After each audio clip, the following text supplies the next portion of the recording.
वीर सावरकर का संगठन अभिनव भारत पार्टी राजनीतिक दल के रूप में आया सामने। अब होगा वीर सावरकर का सपना पूरा। राष्ट्रीय अध्यक्ष चेतन शर्मा ने कहा, इतिहास लिखने से पहले इतिहास बनाना पड़ता है। दिल्ली के हिंदू महासभा भवन में राजनीतिक जमीन तैयार करने में जुटी अभिनव भारत पार्टी, मनाया राष्ट्रीय अधिवेशन। आपको बताते चलें कि दिल्ली राजधानी हिंदुस्तान की धड़कन है, जहां से बड़े बड़े दिग्गज महापुरुष और नेताओं का जन्म होता है। आज वहीं अभिनव भारत पार्टी के राष्ट्रीय अधिवेशन को हिंदू महासभा भवन में बड़े ही हर्षोल्लास के साथ मनाया गया। अभिनव भारत पार्टी के राष्ट्रीय अध्यक्ष चेतन शर्मा व अयोध्या से चलकर आए सुदर्शन महाराज, भगवान परशुराम अखाड़ा झूसी प्रयागराज से डॉक्टर अशोक चौहान आजमगढ़ को राष्ट्रीय कार्यकारिणी में शामिल किया गया। साहिल उपाध्याय आजमगढ़ से, Suresh Panda high court advocate Odisha, Sridhar Telugu Telangana, इस तरह से महाराष्ट्र, उत्तर प्रदेश, बिहार, झारखंड, महाराष्ट्र, मध्य प्रदेश, राजस्थान, उत्तराखंड, हरियाणा से लगभग 20 प्रदेशों के कार्यकर्ताओं को अभिनव भारत पार्टी का जिम्मेदारी सौंपी गई। अभिनव भारत का अर्थ है पूर्णतया नया भारत, सक्षम भारत, समर्थ भारत, स्वस्थ भारत, सच्च शिक्षित भारत, स्वावलंबी भारत अर्थात बलशाली भारत का निर्माण करना, वीर सावरकर के सपनों को पूरा करना। क्योंकि स्वतंत्रता के उपरांत वीर सावरकर जी ने 1904 में अपने द्वारा स्थापित अभिनव भारत संगठन स्वयं बंद करने की घोषणा कर दी थी। आज उसी के क्रम में अभिनव भारत पार्टी के राष्ट्रीय अध्यक्ष चेतन शर्मा ने उनके सपनों को साकार करने के लिए दिल्ली के हिंदू महासभा भवन से ललकार भरी है और जमीनी राजनीति को तैयार करने में जुट गए हैं और आने वाले आगामी विधानसभा चुनाव में मजबूती से हिस्सा लेते हुए हिंदुस्तान के सभी प्रदेशों में अपने पदाधिकारी कार्यकर्ताओं को चुनाव लड़ाने का काम करेगी और अपनी सरकार बनाने की भी दावा पेश करेगी। अभिनव भारत पार्टी का उद्देश्य पूर्णतया सरकार बनाने का है और अभिनव भारत पार्टी के राष्ट्रीय कार्यकारिणी की प्रथम राष्ट्रीय अधिवेशन में निम्नलिखित प्रस्ताव भी पारित होना अपेक्षित है, जिसमें प्रथम प्रस्ताव भारत में गौ माता को राष्ट्र माता घोषित करना हो, सनातन बोर्ड की स्थापना करना, धार्मिक दान अधिनियम 1951 को रद्द करने की मांग की। वहीं संविधान की धारा 28 और 30 धार्मिक शिक्षा का प्रावधान, वक्फ बोर्ड अधिनियम तत्काल प्रभाव से निरस्त किए जाए। पांचवा मांग है महात्मा गांधी को राष्ट्रपिता लिखने बोलने पर कानूनी अपराध माना जाए। पाकिस्तान अधिकृत जम्मू कश्मीर के विस्थापित हिंदुओं को न्याय दिया जाए। स्वतंत्रता वीर विनायक दामोदर सावरकर जी को मरणोपरांत भारत रत्न से सम्मानित किया जाए। वहीं वीर सावरकर ने अपने विचारों में हिंदू राजनीति को आधार बनाकर धार्मिक प्रथाओं के साथ साथ क्षेत्रीय प्रथाओं को भी आधार बनाने देने की बात कही थी और वीर सावरकर जी ने दूसरे महायुद्ध के दौरान हिंदू महासभा के अध्यक्ष के नाते एक नारा दिया था, राजनीति का हिंदूकरण। इतना ही कहते ही कांग्रेस उनके विरोध में हो गई, यहां तक कि उस समय समविचारी संगठन में भी उनका साथ इसलिए छोड़ दिया क्योंकि वह नहीं चाहते थे कि कोई मुसलमान या अंग्रेजों को बुरा भला कहे न कहे। और कार्यक्रम के अंत में अभिनव भारत पार्टी के राष्ट्रीय अधिवेशन में आए हुए सभी कार्यकर्ताओं व पदाधिकारियों का धन्यवाद ज्ञापित किया। वहीं मीडिया से बातचीत के दौरान अभिनव भारत पार्टी के राष्ट्रीय अध्यक्ष ने क्या कहा, आइए सुनते हैं उनकी जुबानी संवाददाता अशोक चौहान की खास रिपोर्ट। मैं चेतन शर्मा, राष्ट्रीय अध्यक्ष अभिनव भारत पार्टी। आज हिंदू महासभा में, दिल्ली के हिंदू महासभा में किस तरह का कार्यक्रम आपके द्वारा आयोजन किया गया और क्या है पूरा इसके बारे में? आज ये जो कार्यक्रम आयोजित किया गया है, ये अखिल भारत हिंदू महासभा भवन के अंदर आज हमने जो है अभिनव भारत पार्टी का पहला राष्ट्रीय अधिवेशन जो है उसका आयोजन किया था। क्या उद्देश्य था इसका? देखिए, इसका उद्देश्य ये था कि अभिनव भारत पार्टी का जो गठन है वो 2022 में कर लिया गया था। चुनाव आयोग में इसको 2022 में रजिस्टर कराया गया था। 2022 से लेकर 2024 तक हमने तो 2024 का जो चुनाव था उसको देखने के लिए हमने ये सोचा कि अभी हमारा जो पॉलिटिकल सिस्टम के अंदर एंटर होना ठीक नहीं है, क्योंकि इससे कहीं ना कहीं हो सकता है किसी हिंदूवादी ताकत को नुकसान मिले। लेकिन आज हमने ये 2024 के बाद हमने ये देखा है, निरंतर पिछले 10 साल से हिंदू इस देश में ठगा जा रहा है और हिंदुत्व के नाम पे जो वोट मांगा जा रहा है उसमें कुछ नहीं हो रहा। सिर्फ कथाकथित हिंदू जो हैं वो लोगों को ठग रहे हैं और इसलिए हमारा यहाँ अखिल भारत हिंदू महासभा भवन के अंदर अधिवेशन करने का एकमात्र कारण ये था कि इस प्रांगण में जहाँ आप बैठे हैं, इस मिट्टी की खुशबू में कहीं ना कहीं एक समय ऐसा रहा है जब वीर सावरकर जी जिनकी विचारधाराओं को लेकर ये अभिनव भारत संगठन बना था और उसके बाद आज इसको हमने एक राजनीतिक दल के रूप में ले आए हैं, जो कि पूरी तरह सावरकर जी की आइडियोलॉजी पे काम करेगी। अखंड भारत का हमारा एजेंडा रहेगा और हम जो है पूर्ण था, इसलिए यहाँ पे करना चाह रहे थे, क्योंकि इस हिंदू महासभा भवन के प्रांगण में कभी का कभी सावरकर जी यहाँ के राष्ट्रीय अध्यक्ष हुआ करते थे और हमारा ये मानना था कि हम यहाँ से उनका आशीर्वाद प्राप्त कर ही बाहर निकले। अभिनव भारत पार्टी जो सावरकर जी हैं उनके पद पे कार्य कर रही है। नहीं, बिल्कुल हमारे जो सबसूत्री कार्यक्रम हैं उनके आधार पर अगर आप देखें तो हमारा जो एजेंडा है वो प्योर सनातन का एजेंडा है। हम किसी भी दल के साथ या किसी भी अपनी विचारधारा के साथ हम किसी भी लेवल पे कोई कंप्रोमाइज़ नहीं करेंगे। आज आपके द्वारा जो अधिवेशन कराया गया है, आम जनता और दिल्ली के लोगों को क्या संदेश? हम आम जनता को और दिल्ली के लोगों को ये संदेश देना चाहते हैं कि आपने 15 साल कांग्रेस का राज देखा दिल्ली के अंदर, और दिल्ली में अधिवेशन करने का एकमात्र उद्देश्य और भी था जो मैं आपको आपके माध्यम से बता दूं दिल्ली की जनता को, कि दिल्ली भी अपने आप में ठगी हुई महसूस कर रही है पिछले 20, 25, 30 सालों से। कभी एक आता है वो ठग लेता है, कभी दूसरा आता है वो ठग लेता है। अब 10 साल एक रहा, उसने भी लोगों को ठगा। हमारा यहाँ उद्देश्य जो है, अभिनव भारत पार्टी आज दिल्ली के अंदर अधिवेशन करने का एकमात्र कारण ये था कि हम दिल्ली विधानसभा की 70 की 70 विधानसभा सीटों पे चुनाव लड़ेंगे। तो दिल्ली के साथ साथ अदर स्टेटों में भी चुनाव अभिनव भारत पार्टी लड़ेंगे? बिल्कुल, आज हमने तो बिल्कुल फूंक दिया ना। 2022 में चुनाव करने के बाद आज पहला अधिवेशन करने का जो हमारा मकसद था वो यही था कि आज से हम अपनी राजनीति को सड़कों पे ला रहे हैं। आज आपकी पार्टी में कितने प्रदेशों के अध्यक्ष बनाए गए? देखिए, आज से पहले मैं अभिनव भारत पार्टी में राष्ट्रीय संयोजक के पद पे था।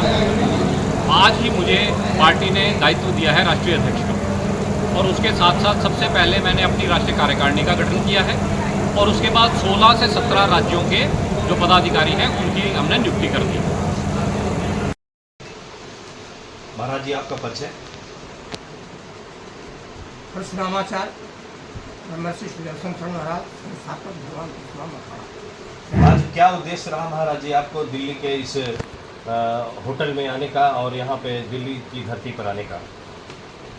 बनी देश की राजधानी है दिल्ली, हमारे लिए तो कहानी है दिल्ली। यहाँ तक पहुँचना न इतना आसान है।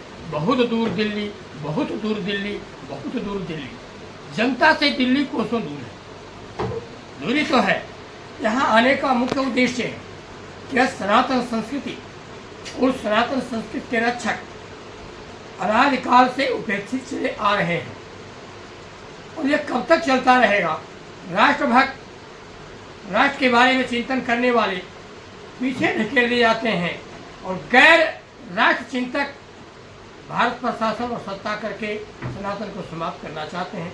इस सनातन संस्कृति को बचाने के लिए निश्चित तौर पर हिंदुत्ववादी सरकारें हों, हिंदुत्ववादी लोग हों, हिंदुत्ववादी विचारधारा हो।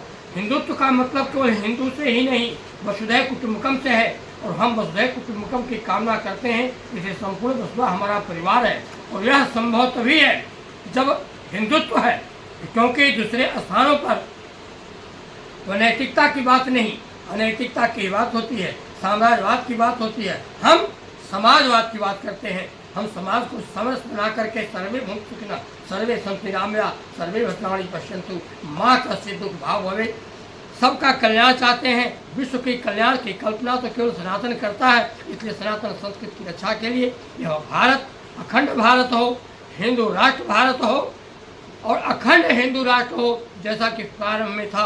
2024 वर्ष पहले न कोई यहाँ ईसाइयत थी, न 1443 वर्ष पहले यहाँ कोई इस्लाम था। यहाँ केवल और केवल हमारी सनातन संस्कृति थी। वह सनातन संस्कृति जो विश्व का भरण पोषण करती है, विश्व की कल्याण की कल्पना करती है, उसी को साकार करने के लिए अभिनव भारत के रूप में महान भारत, स्वच्छ भारत, स्वस्थ भारत, अखंड भारत की कल्पना करते हुए अभिनव भारत पार्टी के इस कार्यक्रम में आए। अखंड भारत का उद्यार महाराज जी कैसे होगा? अखंड भारत तभी संभव है जब निर्विकार रूप से यहाँ के रहने वाले प्रत्येक नागरिकों के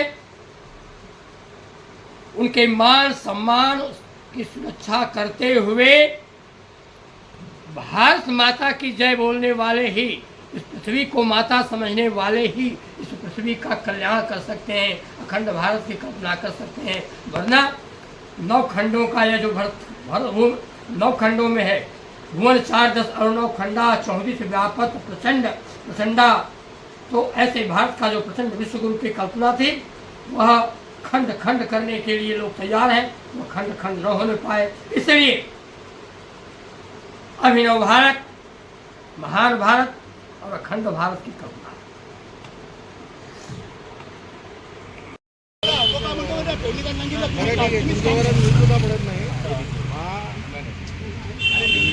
माझं तुझं असं बोलायला जाऊ नका, तुमच्यावर किती पैसे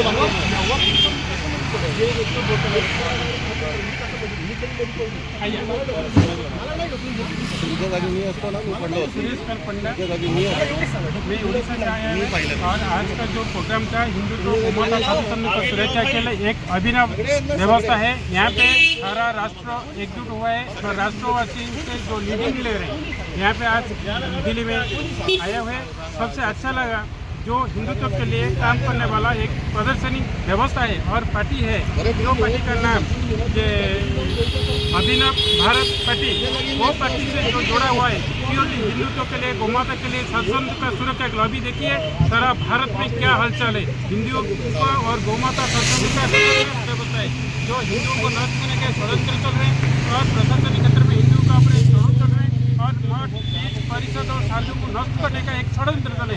इसका मुकाबला करने वाले आगे को यहाँ पे अभिनव भारत पार्टी गठन हुआ है और अभिनव भारत पार्टी में सारा हिंदुओं का लीडर अभी खड़ा हुआ है और शपथ ले रहे हैं कैसे आगे हिंदुत्व को बचाने के लिए, भारत को सुरक्षा देने के लिए, गोमाता को सुरक्षा देने के लिए तो व्यवस्था यहाँ पे आज शुरू हुआ। बहुत अच्छा लग रहा है और आगे जरूर हिंदुत्व गोमाता साधु संत का सुरक्षा के लिए अभिनव भारत पार्टी जरूर आएंगे। ये हिंदुओं का सारा विश्वास और भरोसा है।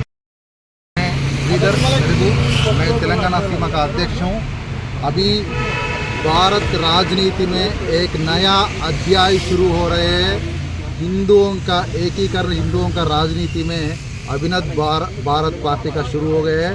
हम मिलजुल के तेलंगाना में काम करेंगे और तेलंगाना में अगले 5 साल में अधिकार में ले लेंगे। ये मेरा इच्छा है, तेलंगाना सीमा का इच्छा है। जय अभिनव भारत पार्टी, जय गौ माता, भारत माता की जय। बन गया, चिल्लर अखाड़ा बना और यही नहीं, अखाड़ों से जो भरमार आई हुई है तो आप सत्य सिखाओ, साथ के सत्य सिखाओ, क्योंकि राम उसके पास चाचा विश्वविद्यालयों से पीएचडी किए थे, उसे अपने बच्चों को सभी विषयों का पीएचडी कराओ, उनको सत्य भी पकड़ाओ ताकि वो सत्य से अपने ऊपर आक्रमण करने वाले का बंद करे और मोबाइल से उसके वीडियो बना करके सोशल मीडिया पर डाले। अगर हमारे हिंदू सनातन संस्कृति पर कोई भी कुठाराघात करेगा उसका यही हम करेंगे, देश के तौर पर बदलते भी जाएंगे। इसलिए बताओ बहनों, कोई नई दिशा भी नहीं है। रानी लक्ष्मीबाई, दुर्गा की कर्मावती सभी ने अपने को बचाने का कार्य किया, सनातन संस्कृति को बचाने का कार्य किया, बहुत बड़ा दिखाया। माँ भगवती अब्दुल्ला ने ब्रह्मा विष्णु महेश को भी नंगा बच्चा बना दिया था आंगन में अपने सत्य की परीक्षा लेने के। मैं ध्यान रखना मुझे है, इसलिए क्योंकि समय का समय ही सब कुछ है। अभी कई वक्ता हमारे हैं और उनकी भी बात सुखिया निवेदन है, तो इससे सबके अपनी अपनी बात आनी चाहिए। महादाय पूर्णमेवावशिष्यते। ओम शांति शांति शांति। लेकिन शांति में तो काम न चले तो करना क्या चाहिए? करो शांति शांति शांति। क्योंकि उस समय क्रांतिकारी सावरकर जी ने रूस से लेकर के, इटाली से लेकर के, जापान से लेकर के, अफ्रीका से लेकर के इस धरती पर रहने वाले 10 राष्ट्रों के अंदर भारत के क्रांतिकारियों का जाल फैला रखा था। तो भारत माता की जय बोलने तो बुलवाने का कार्य करते थे। इसी के साथ अपनी वाणी को ज्यादा हो गया हुआ मनन चिंतन करते हुए एक चीज और है, भाई हमने कोई राजस्थान से चलकर आया है।